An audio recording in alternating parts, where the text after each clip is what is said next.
பொங்கல் பண்டிகையை முன்னிட்டு புதுச்சேரி மாநிலத்தில் உள்ள குடும்ப அட்டைதாரர்களுக்கு பொங்கல் தொகுப்பு அறிவிக்கப்பட்டது. அதன்படி 4 கிலோ பச்சரிசி, 1 கிலோ நாட்டு சர்க்கரை, 1 கிலோ பாசிப்பருப்பு, 300 கிராம் பான்லே நெய், 1 லிட்டர் சூரியகாந்தி எண்ணெய் உள்ளிட்ட பொங்கல் தொகுப்பு வழங்கப்படும் என்று புதுச்சேரி அரசு அறிவித்தது.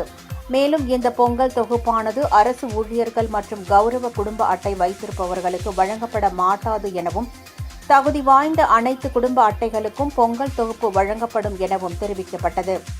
இந்நிலையில் பொங்கல் தொகுப்பு வழங்குவதற்கான தொடக்க விழா இன்று நடைபெற்றது.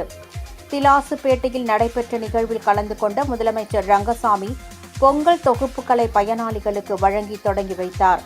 இந்த நிகழ்ச்சியில் சட்டப்பேரவைத் தலைவர் செல்வம், அமைச்சர்கள் திருமுருகன், லட்சுமி நாராயணன் மற்றும் சட்டமன்ற உறுப்பினர்கள், அரசு துறை அதிகாரிகள் கலந்து கொண்டனர்.